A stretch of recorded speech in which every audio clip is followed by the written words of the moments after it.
guest this week on Veterans Chronicles is James Wright, President Emeritus of Dartmouth College. He is also a U.S. Marine Corps veteran and the author of multiple books on military history. His most recent work is Enduring Vietnam, An American Generation and Its War. And, sir, thank you very much for being with us. I'm delighted to be here with you, Greg. Well, let's start with a little bit of your background. Where were you born and raised? I was born in Wisconsin, in Madison, but I grew up in Galena, Illinois, an old mining town on right a mile from the Mississippi River. And I went to high school there and joined the Marines when I was 17 with 4 of my high school classmates. This was in 1957. In the 1950s, most kids faced the draft. Of my high school graduating class, there were 25 boys. 12 or 13 of us joined the military, 5 of us joined the Marines right out of high school. And I served 3 years in the Marine Corps. Galena, if I'm not mistaken, was the home at one time of President and General Grant. Is that correct? It was. It was his home before the Civil War. He marched off there with a lead miner regiment to the Civil War and went south to where he fought down the Mississippi River campaigns at first. Why'd you join the Marine Corps? Well, my dad was in the Army in World War II. But Galena did have a Marine culture. Obviously, there were a lot of other. It was a going into the service was just part of what we thought of growing up. More of us went into the service than went to college, or at least went directly to college out of my high school graduating class. But I grew up with John Wayne and the Sands of Iwo Jima and Leon Uris's Battle Cry book. The class that would have been seniors when I was a freshman from that high school, I think 8 or 9 of them joined the Marines upon graduation. It was just it was part of the culture back there, and I had always wanted to be a Marine. I'm not sure I knew what it meant to be a Marine, but I always wanted to be a Marine, and I'm pleased to have served. It was peacetime. Nobody ever fired a weapon at me, and nobody ever asked me to fire a weapon at another person. So it was not a war. I was not in combat at all. So once you joined, I assume you went through Marine Corps Basic. I did. I went through boot camp, and anyone who goes to boot camp and would deny that they aren't regretting very much what they have agreed to do is, I don't think, being quite honest with you. Boot camp was a pretty strenuous place. In the 50s, it was still a place with some physical punishment. Certainly, and I enjoyed having done it. I did not enjoy doing it. Did you ever seriously contemplate quitting? Not really. I don't know how it would have been difficult to quit. I don't know that anyone ever considered that, and there were no acts of rebellion.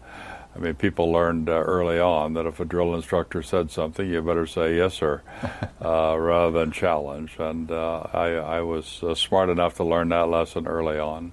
I was one of the bigger guys in my platoon, so I often was selected for demonstrations. If they wanted to demonstrate hand-to-hand combat, they would bring out these relatively small, wiry instructors, and they would select me to demonstrate how a small person can throw a big person all around the place, and they would manage to do that. So I had first-hand experience on learning those drills. Where did you get assigned during your time after boot camp? I went actually into Marine Aviation. I served with MAG 13, Marine Air Group 13, in Kaneohe Bay, Hawaii. We were part of the 1st Marine Brigade. I was with a close air support helicopter radar unit, and we also had what we called a heli team that I was on that could go into presumably at the battle lines or behind enemy lines and set up a radar unit to provide guidance for close air support. So that was an interesting experiment that I was part of there. And I enjoyed my work with MAG 13. We were deployed to Atsugi, Japan in 1958 during the Quemoy Matsu crisis, and they moved some Marine units from Okinawa in Japan down to Taiwan, down to Formosa as it was still called, and they moved some of our units to Japan as backup in case there were any incidents there. So I got to spend several months in Japan, and I enjoyed very much that deployment. I was at Atsugi Naval Air Station in Japan. So once you left the service, obviously, eventually your life turned towards academia, given you became... I decided to go to college, and nobody in my family had a college degree at that time, and I thought, why not? We didn't have a GI Bill then. Later, there would be what was called the peacetime GI Bill, which provided some support for my generation of veterans, but I worked and went to college, didn't know if I could do college-level work. I had never really applied myself, to be honest, and I worked hard and did well.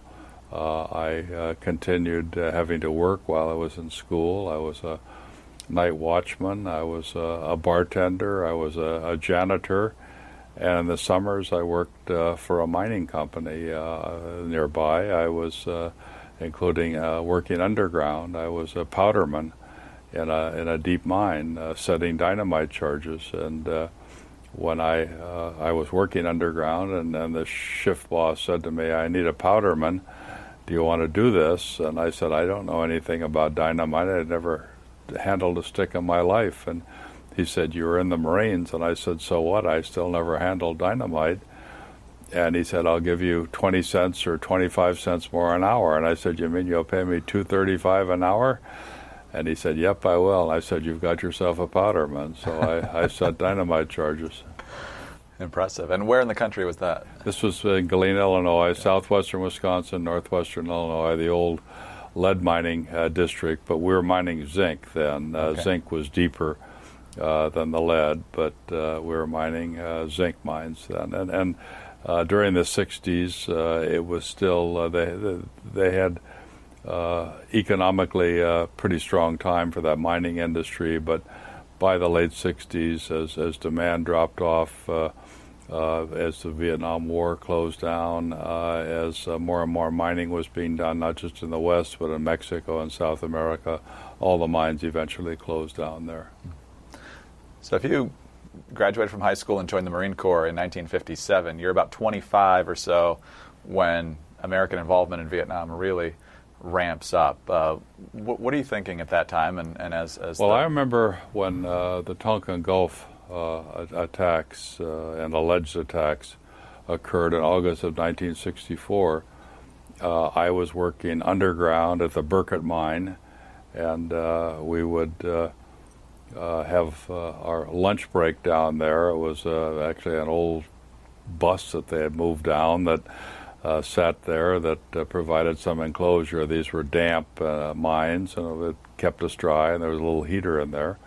And we would sit there on these benches and have lunch that we'd brought down in our lunch boxes. And we got talking about the Gulf of Tonkin, and everybody applauded President Johnson for what he had done. I did too. We thought it was the right move, knowing what we knew then, certainly. So this is your generation that went to war. As you point out in the book, the average age of enlistment and draftee is around 20 and 21. But this is essentially your generation. It is. They're a little bit younger. I wasn't technically a baby boomer. I was born in 1939. But yes, it was. And so as you watch that unfold, you know, when it first starts in 1964, the campus unrest, there obviously had been some racial unrest, but not like it was in the later 60s. So what was it like to watch that unfold with your generation on the battlefield? I was very lucky in that I once I applied myself, it turned out I was a pretty good student, and I was a history major, and faculty members encouraged me to think about going to graduate school. And I got a wonderful Danforth Graduate Fellowship, and I went to the University of Wisconsin, and I started there in the fall of 1964. And I was there. The Vietnam War, the infantry war, really began in a substantial way in March of 1965, when President Johnson sent Marines into Da Nang, and then followed that spring with substantial buildup of Army infantry and cavalry and paratroopers in Vietnam. And there were major battles, the Ia Drang Valley, even later that year. And at the University of Wisconsin-Madison, where I was, there was protest. The protest was really directed at the administration. People challenged the rationale for the war. I don't recall that I thought that much about it then, but within a year or two, I certainly questioned the rationale for the war, and part of that was a recognition that the reasons why we thought we went in there weren't seeming to hold up. The war was proving more costly than anyone had predicted. American casualties were increasing substantially, and there was a recognition that many South Vietnamese civilians were being killed. And so there was a lot of protest on the Madison campus. I didn't participate in that. I didn't grab signs and march around and join them. In later years, as some of the protests also was directed toward the troops that were fighting over there, I had trouble with that because I thought of these as kids that were only a few years younger than me, and I fully understood and sympathized with them. I didn't sympathize with Lieutenant Calley or the people that were engaging in horrible atrocities over there, but I was confident that most kids were not doing that. But it was a very difficult time. I came to Dartmouth as a faculty member in 1969, and in 1970, when President Nixon sent the troops into Cambodia, there were men. Then there was the shootings at Kent State and Jackson State. There were a lot of protests on campus, and I even came down to Washington with a group of students. We didn't go on a march, but we met with various people on the Hill and elsewhere and really shared with them some of our concerns about the war in Vietnam. James, let's pause right there. We'll take our first break. Okay. We're talking with James Wright. The book is Enduring Vietnam, and we'll get to that right after this break on Veterans Chronicles. Welcome back to Veterans Chronicles. I'm Greg Corombos, joined today by James Wright, author of Enduring Vietnam. And, sir, we talked about your experience in the service and what you were doing as the war played out. What was the ultimate trigger for your passion for telling the story of the Vietnam veteran? Was it from that era or people you got to know later on? I think it was something that really evolved later. After the Vietnam War ended, there was not a lot of focus in this country on wars. We obviously had Desert Storm. We had other instances that were short-lived, and there was not a lot of focus on it. And in 2004, I remember watching footage on television of the Battle of Fallujah, where Marines were involved in some very heavy fighting in that city in November of 2004. A local kid, the son of somebody that worked at Dartmouth in the electrical shop, a young Marine, was killed over there. And I expressed my condolences to the family. I was president of Dartmouth at that time. And I was just struck because these kids over in Fallujah were basically my age. They were, in fact, a few years older than I was when I was in the Marines. They were basically the age of my students. And I was talking to a Marine veteran that I knew, an older Marine veteran, and said, I'd like to try to figure out something to do to help them. And he said, why don't you go visit the hospital? So I came down to Bethesda Naval Hospital, as it was then, in the summer of 2005.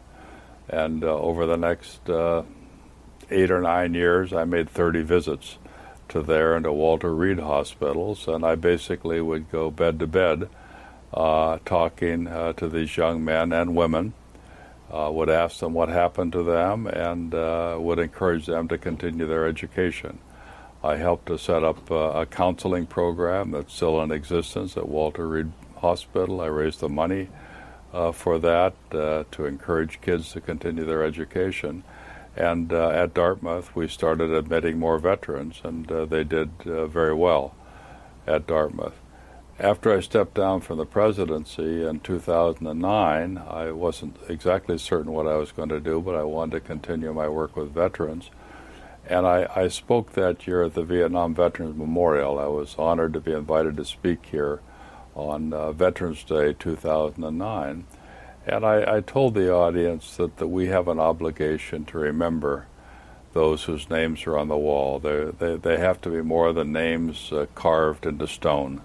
We have to remember them as young men and women with a whole life full of dreams and plans ahead of them, and we need to do that for them. We need to do it for history, and we need to do it for those who would send the young to war. These are real young Americans we're asking to do this. I would later write an op-ed piece about the idea of boots on the ground, which I have great difficulty with. Politicians and pundits use it. It's a metaphor. And I keep reminding people we're not talking about shoe leather. We're talking about flesh and blood when we engage in war.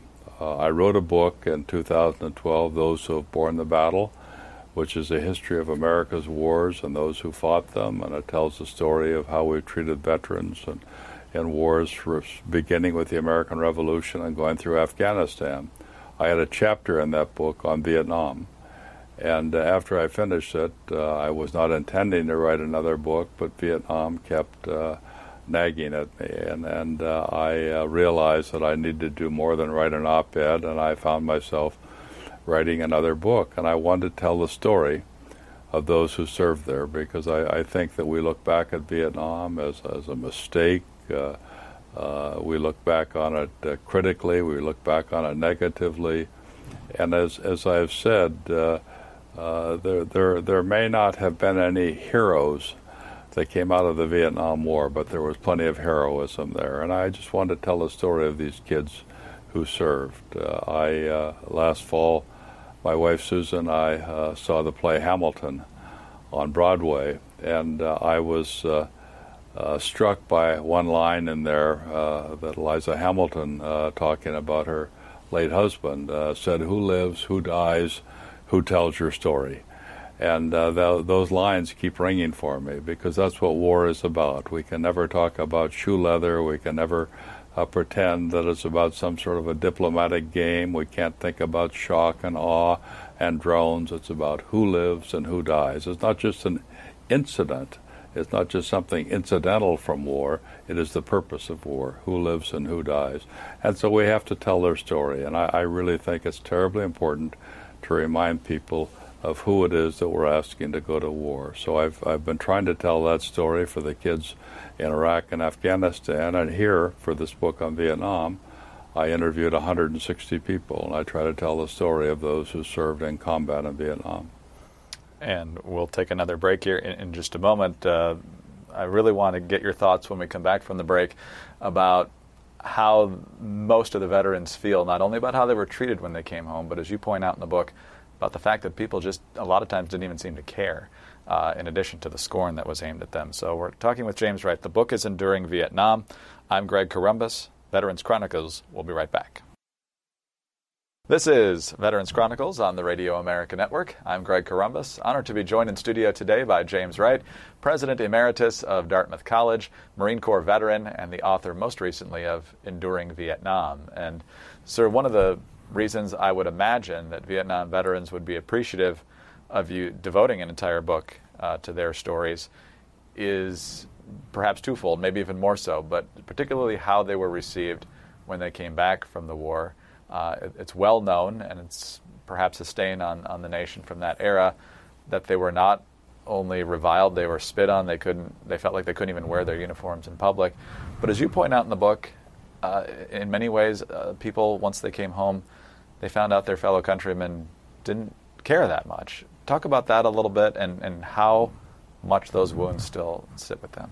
Yeah, I think you're absolutely right. There were plenty of examples and instances of outright hostility.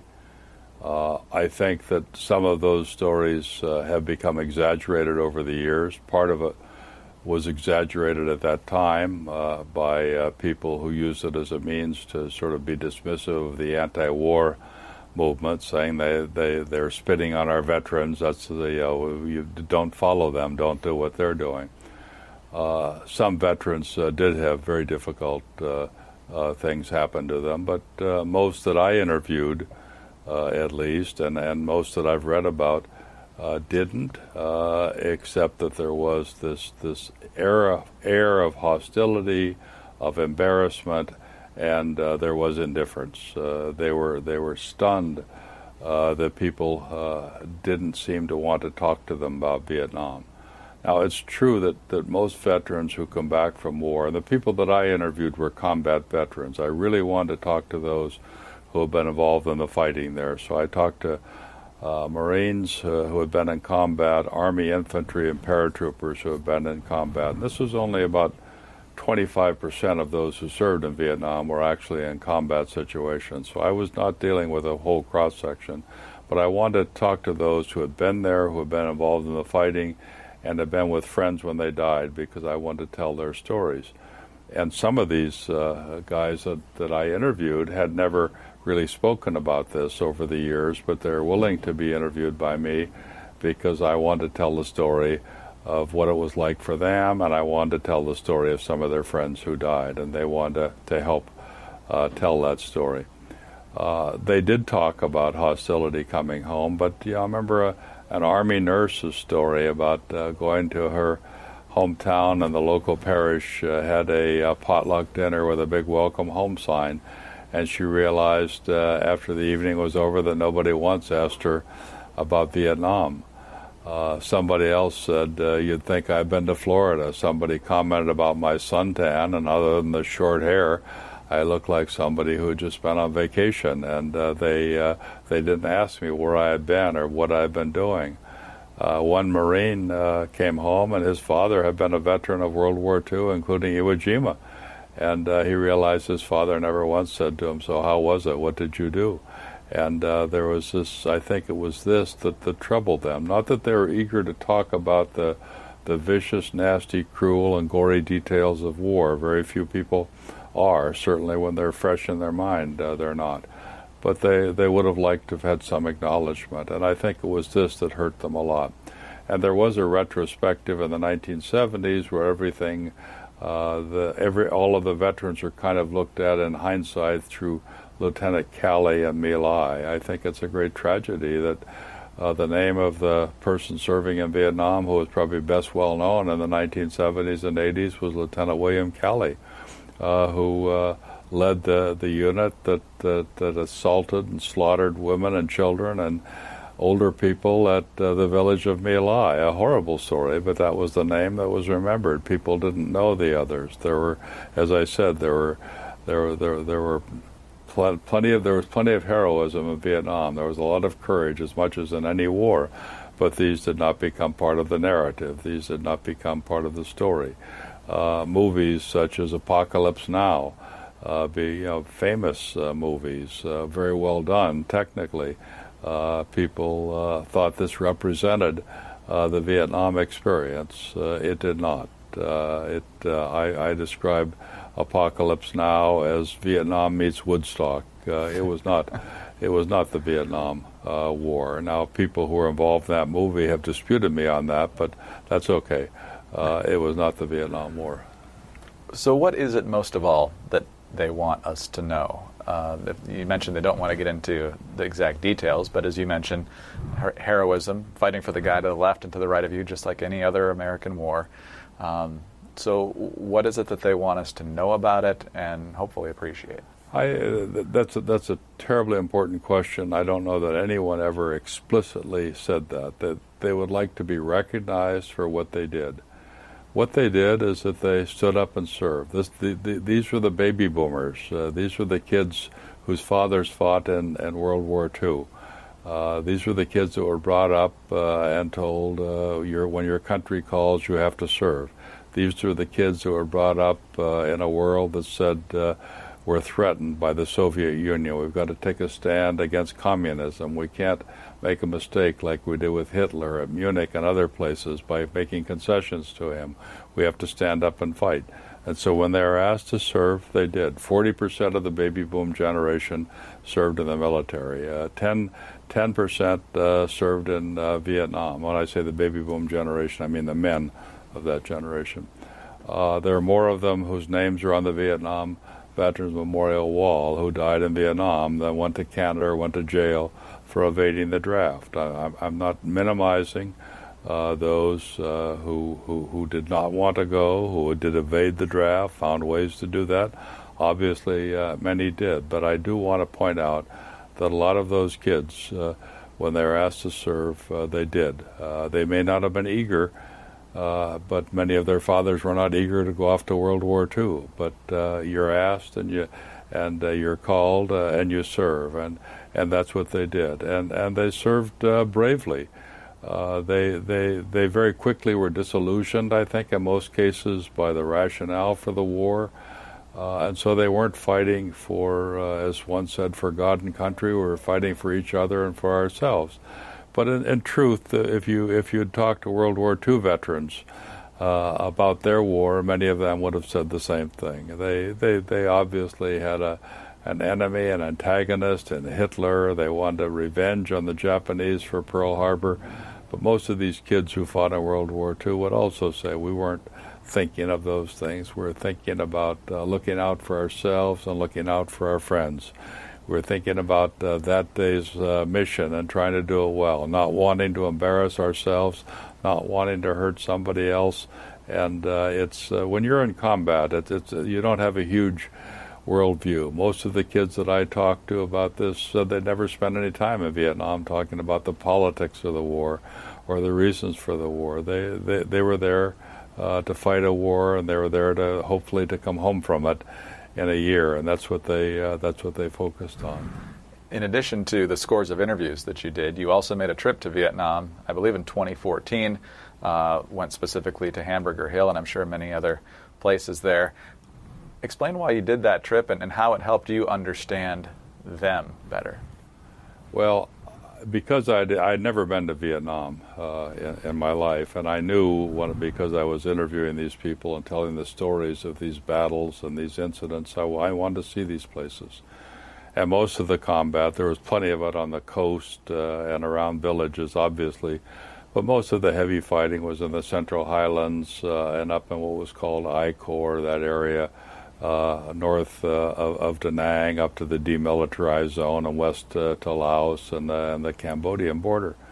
And I wanted to go there, and so I arranged with military historical tours. I had my own guide, I had an interpreter and a driver, and we headed off for the backcountry. And I visited places that I was writing about. I saw Mutter's Ridge, I saw the Rock Pile, I saw Razorback, I saw Khe Sanh. I walked along the old airstrip at Dak To, where the 299th Engineers had a terrible fight in 1969, and I climbed Hamburger Hill because I have a chapter in my book on Hamburger Hill. It's the only extended battle discussion in the book, but Hamburger Hill was representative of so many things in that war and the controversy over the war, and so I wanted to climb the hill and go to the top.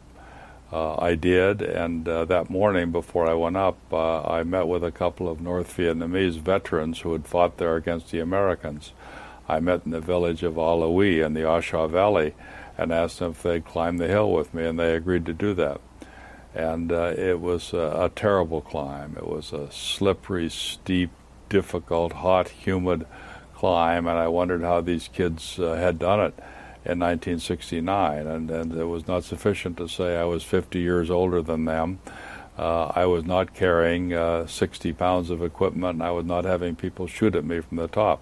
We made it in 2 hours. Those who came in and made it to the top made it in about 10 days. But only some of the units that went in that first day had 70 or 80% casualties. I got to the top, and we sat there to catch our breath, and I, with the interpreter, told the North Vietnamese soldiers a story. I talked about growing up in Galena, Illinois, and I said Galena is the Latin word for lead sulfide. And I said I worked in the mines there, and while working in the mines, one of my bosses was a World War II veteran who had a Purple Heart serving in the Army in Europe, and I got to know his son, who was a great kid. And I really liked him. He was an English student, and he was thinking about different things he wanted to do. He was drafted, went to the Army, and on June 14th, 1969, he was killed as an Army sergeant in the assault on Hamburger Hill when he received a rocket-propelled grenade to the chest and died there. I told the soldiers, the North Vietnamese veterans, about him. And I pulled from my pocket something that I'd kept on my desk since I worked at the Graham Mine back in 1963-64. And it was a piece of galena, of lead sulfide. And I said to them, I told them what it was, and said, this is a piece of our hometown, of Galena. And my friend did not make it to the top of this hill, but now a piece of his hometown is at the top of this hill, and it's going to stay here. And I buried it there, and I assured them that this lead sulfide would endure longer than the red clay of Dong Ap Pia would endure there. And so doing this brought so many things personally, professionally, emotionally together for me, and I just wanted to tell the book of this young kid and others like him who had served so bravely and so well. They were asked to serve, and they did, and they served well. And I think it's time for us to talk about them more, and to talk to them more, and to encourage them to talk to us more. I received a nice note from somebody just recently who had read my book and said, thank you for telling the stories that us combat veterans cannot tell ourselves. And I wrote back to him and said, I'm pleased to have had a role in this, but you can tell the story yourselves. You must tell the story yourselves, and we have to encourage people to tell the story. They're not going to get into the gory detail with us, but they have some stories to tell, and we need to sit down and listen to them. A couple minutes before our next break here, Mr. Wright. So, as you put this together, and obviously there's personal stories like the young man you knew from Galena that I'm sure are at the forefront of your mind, but as you listened and you researched and you put these together, is there one or two where that just made you sit back in your chair and just took your breath away, that it kind of crystallized what it meant to be a young man serving with courage in that era? Yeah, there are still, quite honestly, parts of this book that I read and I get choked up reading, and it's not reading my own words, but reading my accounts or my quotes, and particularly I think this is for the people who had the knock on the door and were told that somebody wasn't coming home. I tell the story a few times about this one person I spoke to who was a young teenage boy. He didn't go to Vietnam. His brother was in Vietnam, lived in a small town in Pennsylvania, and he was maybe 14 or 15, and there was a knock on the door, and he looked, and there were two soldiers at the front door. And they asked to see his parents, and he said they weren't home, but they had called just before that, and they were going to be home in 10 or 15 minutes. And he said, you're welcome to wait for them. And they said they'd sit on the porch. And he joined them on the porch. And he said, I have a brother that's in the Army. My brother is in Vietnam. He's a helicopter pilot. I'm so proud of him. I got a letter from him the other day. He's going to be coming home in a couple of months. I can't wait to see him. Do you know my brother? And they really didn't answer him. And of course, when his parents came home, these soldiers had to tell him and them that their son would not be coming home, that he was killed when his helicopter was shot down. This young man said he ran up in the woods and just wept and wept and wept, thinking about his brother and thinking of how embarrassed he was for pushing them. Do you know my brother? And in many ways, that stands for me as an important reminder of what this is about. The question, I'd like more of us when we're thinking about Mrs. Hamilton's story, who lives, who dies, who tells your story. I'd like more of us to be able to answer the question, do you know my brother? Yeah, there are a lot of brothers, there are a lot of sons, there are a lot of spouses, there are a lot of fathers who died in Vietnam, and we just have to know them more. And we can fight about the war. I don't try to justify the war. I'm pretty critical in my book of those who took us to war, but let's step back from that and think about those kids who served there and what they did. Sir, powerful narrative there. Thank you so much for being here. We'll be right back with more with James Wright. The book is Enduring Vietnam. Welcome back to Veterans Chronicles. I'm Greg Corumbus. Thanks for being with us. Honored to be joined in studio today by James Wright. He is the President Emeritus of Dartmouth College, and he is a military historian and very active with American veterans, particularly from the Vietnam era. His most recent book is Enduring Vietnam. And, sir, you've mentioned throughout our discussion today that the main takeaway from this book and the other work that you do is to know who these people are. What are their stories? Not just a name on a wall or a number of casualties and so forth, or even those who served and came home. But these are real people, and real families' lives were changed. What's the main takeaway, perhaps besides that you hope people take away from this book? Yeah, if I could just offer one modest qualifier. You described me as a military historian. My training is not as a military historian. It's really in American political history and the American West. And most of my writing has been about politics, but it's only over the last 10 years that I've turned to these topics. And it's less military history and more about those who have fought in the wars. And then there is a distinction there. What I try to take away from looking back at the Vietnam War and thinking about the kids who have fought in Iraq and Afghanistan, our current wars, is that there needs to be some sort of a military end game. When we went into Vietnam, Lyndon Johnson really assumed that if he flexed America's military muscle, that North Vietnam would come to the negotiating table and we could get all of this resolved. Nixon thought the same thing. It turned out that Nixon did manage to have a negotiation, but it ended up with a peace that didn't last very long, and many people predicted that at the time. I think that we didn't understand the resolution of Ho Chi Minh and the North Vietnamese, and we didn't understand, I think, just how difficult the political situation was in South Vietnam. There has to be an end game. The battles in Vietnam were small unit battles. They were about flexing muscle. They were about taking casualties. They were about this atrocious, immoral idea of body counts. There was no equivalent of landing at Normandy Beach and rushing across the plains of western France to liberate Paris and having the villagers waiting to be liberated. There was no equivalent of rushing up Mount Suribachi and raising the flag over Iwo Jima. There were no flags raised in Vietnam. There were very few sustained battles. There were small unit activities, and it was to keep pressure on. And I don't think that anyone quite had in mind this would be the military resolution. In fact, Nixon said we're not looking for a military resolution here. The same is true really in Iraq and Afghanistan. I wrote an op-ed piece in 2013. It would have been 10 years after President Bush landed on the aircraft carrier, the Abraham Lincoln, and then the crew there had put up the sign on the ship, mission accomplished. The president didn't put this up. He later acknowledged he was somewhat uncomfortable and even embarrassed by it. And people really poked fun of him, and worse, for this idea of mission accomplished as the war continued in Iraq, as it continued to even get worse after that. I pointed out that, ironically, when President Bush had landed on that aircraft carrier, the military mission had been accomplished.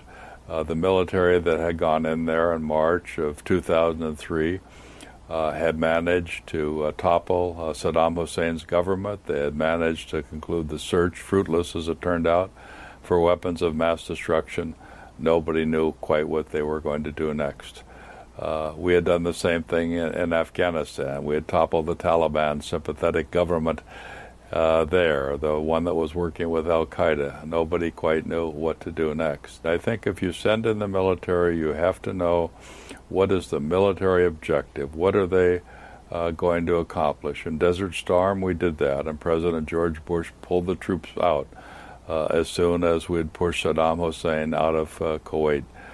There has to be a clear military objective. The American military today is remarkably well-trained, well-disciplined, professional, have tremendous equipment and resources available to them. They can handle any enemy in the field. it's beyond that first day or two. You say, okay, what's going to happen next? And that's why I worry when people talk about engaging the military in Syria. What is the end game there? And do we really think it's something that we can accomplish? Are we asking our military to do something that's beyond their capacity to do? We did that in Vietnam. We've done it in Iraq, Afghanistan. I just urge people to be careful about that and to remind them that we're not talking about shoe leather. We're not talking about boots on the ground. We're talking about our kids, our sons and daughters. We're talking about people who have signed up, have agreed to serve, are willing to serve their country, are willing to put their lives at risk. Let's make certain that if we ask them to do that, we know exactly what it is that we're intending to do. One of the things that's thankfully changed since Vietnam is that people, regardless of their opinion of the mission, have now been able to separate the mission from the people carrying out the mission, and the appreciation for the troops from Desert Storm up to the present time is 180 degrees different than it was in Vietnam. When the Vietnam-era men see that, they see the honor flights of the World War II vets coming in, is that something that brings them joy because America has changed for the better, or does it bring back the reminder that they didn't get that? I think there's some of the latter. I think that they do recognize they didn't get it, but I think they're delighted at the reception of the kids coming back from Iraq and Afghanistan. They're part of those who are welcoming them warmly and proudly, and they lead veterans organizations today, the VFW, the American Legion. They have significant positions in the VA, and they really want to reach out to these kids in ways that they think the World War II generation did not reach out to them, and they didn't. And so they do want to reach out. And I do think there is a warmth today. I'm not sure that most Americans today have the slightest idea what it is that we're asking these kids to do. I don't think anyone has the slightest idea of how difficult it is sometimes. There's still a sense of sort of a TV game drone war and shock and awe and all of these remarkable things that keep the human beings out of the war, and they don't. They won't. There will be not boots. There will be boots on the ground, but these boots will be worn by young kids, and these boots are going to step on IEDs. These boots are going to go into some very difficult places, and we just have to think about that. And most Americans have no skin in the game. These are the first sustained wars in American history where we don't have a tax to pay for the war. We're doing it on debt. The kids who are over there fighting can come home and spend the next 25 years paying for the war that they fought. I think it's time for all of us to step up and say, if we're going to ask the kids to fight a war, let's pay for it. Let's look out for them when they come home. I don't think we've done that adequately yet. Last question. Obviously, you spent a lot of time digging into this, meeting people. You clearly had a passion for this topic leading into the first book that had a chapter on Vietnam, and now this book entirely on Vietnam. After going through all this, what's the impact been on you? How has it changed your view of the war, the men, or your appreciation? Yeah, I think that it's part of what I keep encouraging, I guess, just a greater understanding. I've had the advantage and sometimes the burden, I guess, of being so fully immersed in this. There are times when I would be reading my notes or drafting something where I would come home and my wife would say, "How did it go today?" And other than fine, I didn't want to say much more about it.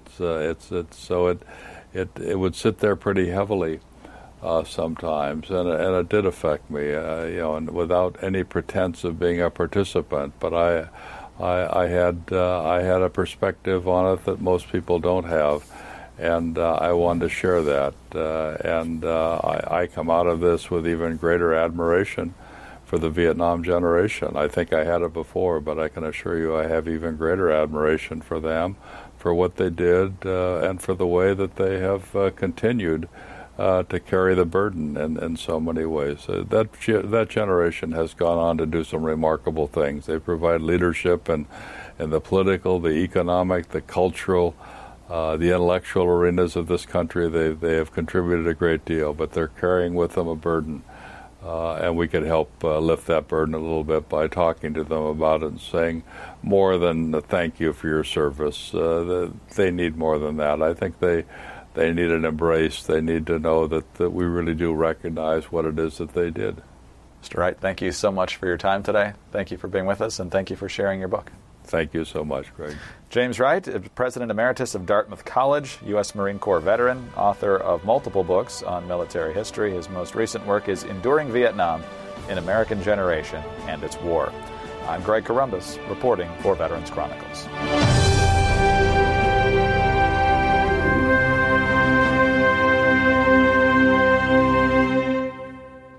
Hi, this is Greg Corombos, and thanks for listening to Veterans Chronicles, a presentation of the American Veterans Center. For more information, please visit AmericanVeteransCenter.org. You can also follow the American Veterans Center on Facebook, and on Twitter, we're at AVC Update. Subscribe to the American Veterans Center YouTube channel for full oral histories and special features, and of course, please subscribe to the Veterans Chronicles podcast wherever you get your podcasts. Thanks again for listening, and please join us next time for Veterans Chronicles.